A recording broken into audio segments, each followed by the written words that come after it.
Hello दोस्तों, आज 8 जुलाई 2021 के करंट अफेयर को डिस्कस करेंगे। तो आज का पहला क्वेश्चन है, चर्चा में रहे मैत्री पावर प्रोजेक्ट किस देश में बनाया जा रहा है।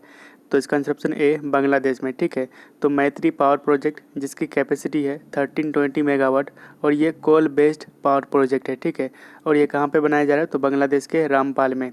और इसको डेवलप किया जा रहा है इंडिया के NTPC यानी कि national thermal power corporation limited and BPDB यानी कि बांग्लादेश पावर डेवलपमेंट बोर्ड के द्वारा। ठीक है, अगला क्वेश्चन है, भारत का पहला फास्टैग आधारित पार्किंग को किसने लॉन्च किया है। तो इसका आंसर ऑप्शन ए DMRC। तो रिसेंटली इंडियाज़ फर्स्ट फास्टैग या फिर UPI बेस्ड कैशलेस पार्किंग को लॉन्च किया है DMRC यानी कि दिल्ली मेट्रो रेल कॉरपोरेशन ने। और इसके पार्टनर बने हैं NPCI यानी कि national payment corporation of India. ठीक है, और ये कहाँ पे लॉन्च किया गया है, तो दिल्ली के कश्मीरी गेट स्टेशन में। ठीक है, अगला क्वेश्चन है, जोबनेल मोइस किस देश के राष्ट्रपति थे। तो इसका आंसर ऑप्शन सी हैती के। तो रिसेंटली हैती के प्रेसिडेंट जोबनेल मोइस को उसके घर में अटैक करके उनकी हत्या कर दी गई है। तो हैती ये एक कैरेबियन कंट्री है, आपको मैप में यहाँ पे मिल जाएगा, जिसकी कैपिटल है port of Prince and currency है गौरडे। ठीक है, अगला क्वेश्चन है, भारत का दूसरा सबसे बड़ा क्रिकेट स्टेडियम कहाँ बनाया जाएगा। तो इसका आंसर ऑप्शन सी जयपुर में। तो भारत का दूसरा और पूरे विश्व का तीसरा क्रिकेट स्टेडियम जयपुर में यानी कि राजस्थान के जयपुर में बनाया जा रहा है। तो पूरी दुनिया का सबसे बड़ा क्रिकेट स्टेडियम जिसका नाम है नरेंद्र मोदी स्टेडियम, और ये कहाँ पे स्थित है, तो गुजरात के अहमदाबाद में। ठीक है, और इसका पहले नाम था मोटेरा स्टेडियम और इसका नाम बदलकर नरेंद्र मोदी स्टेडियम रखा गया है। अगला क्वेश्चन है, चर्चा में रहे लैम्डा निम्नलिखित में से क्या है। तो इसका answer option B COVID variant. तो 14 जून को WHO ने एक न्यू कोविड-19 वेरिएंट की पहचान की थी जिसका नाम रखा था लैम्डा। ठीक है, और इससे पहले इस कोविड-19 वेरिएंट यानी कि लैम्डा का नाम इसके साइंटिफिक नेम C37 से जाना जाता था। तो लैम्डा इस कोविड-19 वेरिएंट को WHO ने क्लासीफाई किया है इनटू वेरिएंट ऑफ इंटरेस्ट यानी कि VOI में। तो लैम्डा कोविड-19 वेरिएंट को 25 से ज़्यादा कंट्रीज़ में डिटेक्ट किया गया है जो कि ओरिजिनल वायरस से ज़्यादा तेज़ी से फैलता है। तो इंडिया में 2 ऐसे कोविड-19 वेरिएंट है जिसको सबसे पहले मतलब इंडिया में डिटेक्ट किया गया था।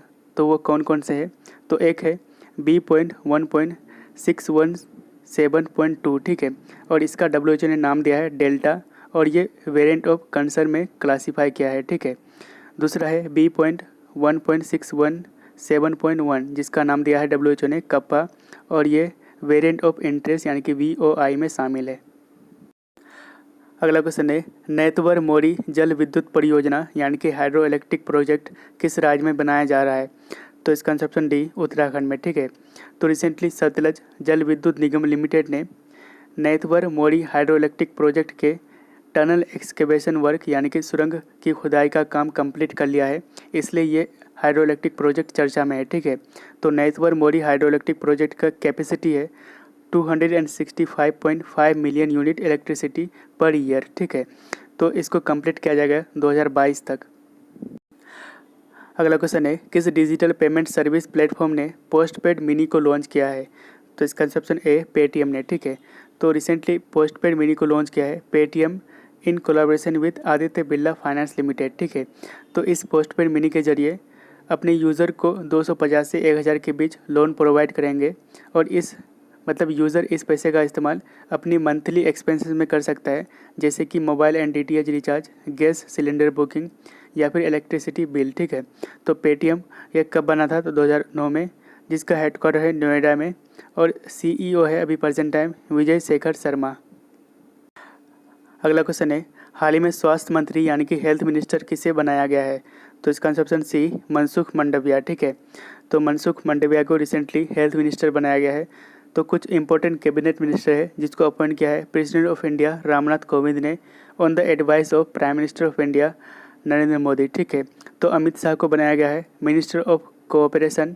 अच्छा, आपको पता ही होगा मिनिस्ट्री ऑफ कोऑपरेशन ये नया मंत्रालय बनाया गया है सेंट्रल गवर्नमेंट के द्वारा जिसके मिनिस्टर बने हैं अमित शाह। ठीक है, तो किरण रिजिजू ये बने हैं minister of law and justice. ठीक है, ज्योतिरादित्य सिंधिया ये बने हैं minister of civil aviation. Anurag Thakur इनको बनाया गया है स्पोर्ट मिनिस्टर। पीयूष गोयल इसको जो पहले रेलवे मिनिस्टर थे, ठीक है, इसको बनाया गया मिनिस्टर ऑफ टेक्सटाइल। अश्विनी वैष्णव इसको बनाया गया है मिनिस्टर ऑफ रेलवे, ठीक है। अगला क्वेश्चन है, चर्चा में रहे वाइट फ्लैग मूवमेंट किस देश में शुरू किया गया है? तो इसका आंसर ऑप्शन बी, मलेशिया में, ठीक है। तो वाइट फ्लैग मूवमेंट इसको शुरू किया गया है कुछ लो इनकम फैमिली, मतलब मलेशिया के कुछ लो इनकम फैमिली के द्वारा जो हंगर को फेसिंग कर रहा है ड्यू टू कोविड-19 लॉकडाउन। तो ये वाइट फ्लैग मूवमेंट का मतलब है कि इनको मदद चाहिए, ठीक है। अगला क्वेश्चन है, ट्रेजेडी किंग के नाम से किसे जाना जाता है? तो इसका answer option C, Dilip Kumar को, ठीक है। तो आपको पता ही होगा कि लेजेंडरी एक्टर मतलब बॉलीवुड एक्टर दिलीप कुमार का निधन हो गया है, ठीक है। तो दिलीप कुमार का नाम मोहम्मद यूसुफ खान था और ये इंडियन फिल्म एक्टर है जिनका जन्म 1922 को पेशावर पाकिस्तान में हुआ था, ठीक है। तो ये फर्स्ट एक्टर है जिन्होंने फिल्म फेयर अवार्ड जीता था बेस्ट एक्टर के कैटेगरी में।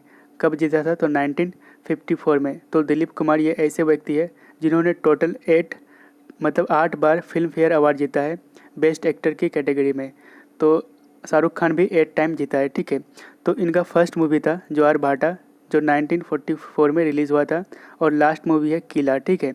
और इनको कुछ अवार्ड मिले हैं इंपॉर्टेंट, तो इसको देख लेते हैं। तो दिलीप कुमार को दादा साहब फाल्के अवार्ड से सम्मानित किया गया था 1994 को, पद्म भूषण से 1991 में। उसके बाद निशान इम्तियाज़ जो कि पाकिस्तान का हाईएस्ट सिविलियन अवार्ड है, तो ये 1998 में सम्मानित किया गया था। उसके बाद लाइफ टाइम अचीवमेंट अवार्ड जो कि एक नेशनल अवार्ड है, तो इसको 2006 में दिया गया था। और पांचवा है पद्म विभूषण 2015 में सम्मानित किया गया था, ठीक है। अगला क्वेश्चन है, अंतर्राष्ट्रीय चॉकलेट दिवस कब मनाया जाता है? तो इसका आंसर ऑप्शन ए, हर साल 7 जुलाई को इंटरनेशनल चॉकलेट डे मनाया जाता है। तो इसको फर्स्ट टाइम मनाया गया था 2009 में। तो कुछ इंपॉर्टेंट डेज है इसको रिवीजन कर लेते हैं। तो 3 मई को मनाया जाता है वर्ल्ड प्रेस फ्रीडम डे और इस बार 2021 की थीम थी information as a public good, ठीक है। तो अच्छा, आप कमेंट में बताइएगा कि वर्ल्ड प्रेस फ्रीडम इंडेक्स में भारत की रैंक कितनी है। तो 8 मई को मनाया जाता है वर्ल्ड रेड क्रॉस डे और इस बार 2021 की थीम है टुगेदर वी आर अनस्टॉपेबल, ठीक है। 11 मई को मनाया जाता है नेशनल टेक्नोलॉजी डे और इस बार 2021 की थीम है science and technology for a sustainable future. अगला क्वेश्चन है, कौन सा शहर AFC वुमेन्स एशियन कप 2021 की मेज़बानी करेंगे? तो इसका answer option C, both A and B, यानी कि मुंबई और पुणे AFC यानी कि Asian football confederation women's Asian cup 2021 को होस्ट करेंगे। और ये कब से होगा शुरू? तो 20 जनवरी 2022 से, ठीक है। अगला क्वेश्चन है, नेहा पारिक को किस ऐप के CEO नियुक्त किया गया है? तो इसका आंसर ऑप्शन बी, वेज, ठीक है। तो वेज ऐप जो कि एक GPS नेविगेशन एप्लीकेशन है और ये वेज ऐप सब्सिडरी है गूगल का, ठीक है। तो कुछ इंपॉर्टेंट अपॉइंटमेंट है तो उसको देख लेते हैं। तो उर्जित पटेल ये एडिशनल डायरेक्टर ऑफ ब्रिटानिया बने हैं। मल्लिका श्रीनिवासन ये चेयरमैन ऑफ PESB बने हैं। तरुण बजाज जो कि रेवेन्यू सेक्रेटरी बने हैं। NB रमन जो कि चीफ जस्टिस ऑफ इंडिया है।